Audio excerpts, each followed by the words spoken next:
Hello students, welcome again. बच्चों, आज का जो हमारा टॉपिक है वो ट्यूनिका कार्पस थ्योरी के ऊपर है। बच्चों, प्रीवियस क्लास में लगातार एक प्लांट बॉडी के अंदर जो रूट और शूट अपेक्स होते हैं, उनके जो अपेक्स यानी शीर्ष हैं, उनके अंदर जो टिश्यू का जो ऑर्गेनाइजेशन है उसको समझाने के लिए अनेक साइंटिस्टों ने विभिन्न प्रकार के मत प्रस्तुत किए थे। ठीक है, अनेक प्रकार की थ्योरियां दे रखी हैं, तो उनको अपनी कंटिन्यूसली पढ़ते आ रहे हैं, जिनमें से एक थ्योरी है ट्यूनिका कार्पस थ्योरी, जो कि शूट और रूट अपेक्स को समझाने का काम करती है। लेकिन ये थ्योरी थोड़ा उनसे हटकर है, बाकी जो थ्योरीज हैं उनसे थोड़ा हटकर है। थोड़ा ध्यान से आप थोड़ा ध्यान दीजिए इसमें। तो बच्चों, जो ट्यूनिका कार्पस थ्योरी है, यह सबसे पहले किसने प्रतिपादित की? तो tunica corpus theory was proposed by Smith in 1924 के अंदर जो स्मिथ साइंटिस्ट था, उसने ट्यूनिका कार्पस थ्योरी को प्रपोज किया, प्रतिपादित किया। अकॉर्डिंग टू स्मिथ ने क्या कहा कि प्लांट बॉडी जो प्लांट बॉडी है उसका जो शूट अपेक्स है उसमें स्पष्ट रूप से दो प्रकार के अलग अलग जोन्स मिलते हैं, और ये जो जोन्स हैं, एक जोन को उसने क्या कहा? ट्यूनिका, और दूसरे जोन को क्या कहा? कॉर्पस। लेकिन इसको समझने से पहले कुछ मैं इसमें नोटिस करवाना चाहता हूं आपको। बच्चों, जो ट्यूनिका कार्पस थ्योरी है ये क्या करती है?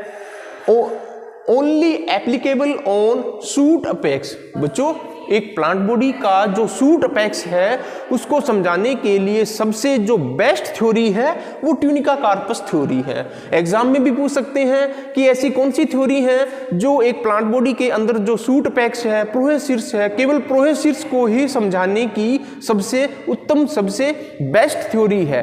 तो आपका आंसर क्या होगा? Tunica corpus theory. तो tunica corpus theory is the best theory. क्यों? क्योंकि ये केवल शूट अपेक्स पर ही लागू होती है।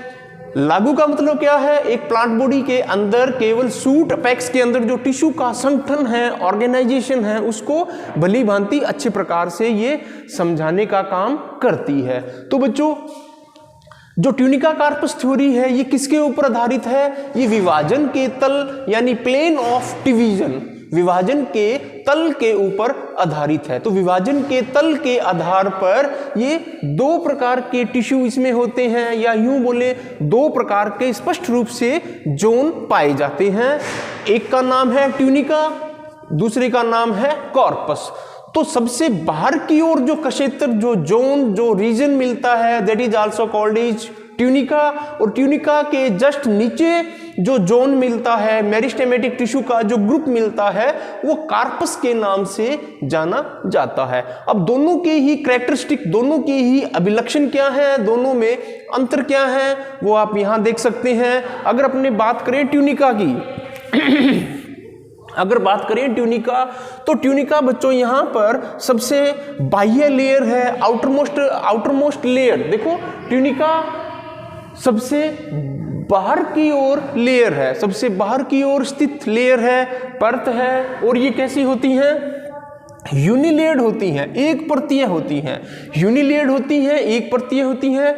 इनकी सेल्स के बीच में इंटरसेलुलर स्पेस नहीं मिलते। ओके, और यहां पर आप देखो कि ट्यूनिका की जो सेल्स हैं उनमें होने वाले जो विभाजन है वो सभी कैसे होते हैं? एंटीकनाइनल प्रकार के होते हैं, जिसको बोलते हैं अपनत। बच्चों, जब एक सेल के अंदर एंटीकनाइनल डिवीजन होगा, अपनत विभाजन होगा, तो सेल के क्षेत्रफल में वृद्धि होगी।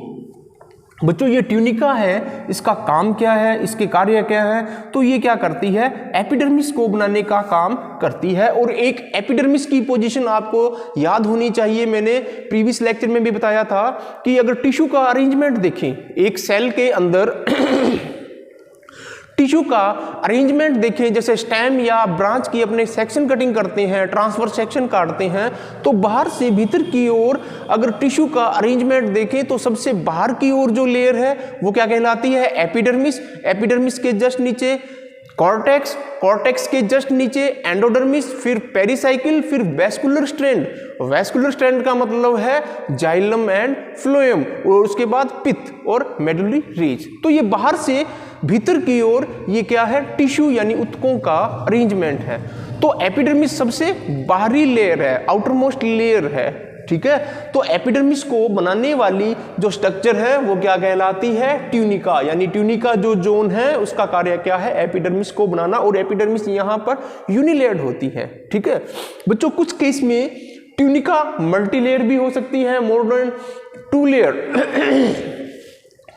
ट्यूनिका यहाँ पर बहुपर्तीय भी हो सकती है, मल्टीलेयर भी हो सकती है। इस कंडीशन में जब ट्यूनिका मल्टीलेयर होती हैं, बहुपर्तीय होती हैं, तो ट्यूनिका की सबसे बाह्य जो परत है वो एपिडर्मिस को बनाएगी, और उसके अलावा बाकी जो लेयर हैं वो किसमें योगदान रहेगी, कॉर्पस को बनाने में योगदान उसका रहेगा। तो ये बात आप नोट कर लेना। अब अपने बात करते हैं जो सेकंड नंबर पर जोन है, जो कि कॉर्पस के नाम से जाना जाता है। कॉर्पस की पोजीशन की बात करें तो ट्यूनिका के जस्ट नीचे कॉर्पस मेरिस्टेमेटिक टिश्यू मिलता है। बच्चों इसके अभिलक्षण क्या है कि ट्यूनिका के नीचे group of cells just tunica के नीचे मिलता है, और इस कशेतर यानी कॉर्पस कशेतर की जो सेल्स होती हैं वे चारों दिशाओं में ग्रोथ करती हैं, चारों दिशाओं में वृद्धि करती हैं। इसके परिणाम स्वरूप क्या होगा, रिजल्टिंग इन आयतन में वृद्धि होगी, सेल्स के आयतन में वृद्धि होगी। बच्चों इसका काम क्या है, और कॉर्पस ट्यूनिका की तुलना में मल्टीलेयर्ड होता है। ट्यूनिका हमेशा यूनिलेयर्ड होती हैं, लेकिन कॉर्पस यहां पर मल्टीलेयर्ड होता है, एक से अधिक परतें इसमें मिलती हैं।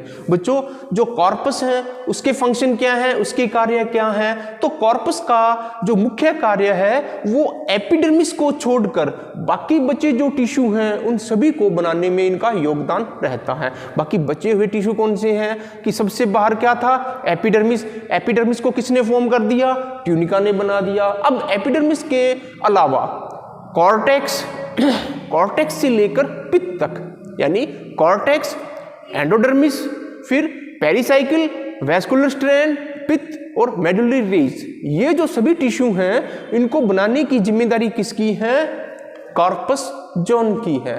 तो बच्चों इस प्रकार सिम्प्ट ने क्या बताया कि ट्यूनिका कार्पस जो थ्योरी है सिर्फ सूट अपेक्स को समझाने की सबसे बेस्ट थ्योरी है, ठीक है, और यह विभाजन के तल पर आधारित है, ठीक है, विभाजन के तल पर आधारित है। स्पष्ट रूप से सूट अपेक्स के अंदर स्पष्ट रूप से 2 जोन मिलते हैं, एक का नाम ट्यूनिका, दूसरे का नाम कॉर्पस, ठीक है, और दोनों के ही अलग अलग कार्य हैं। तो बच्चों ये था ट्यूनिका कार्पस थ्योरी के बारे में।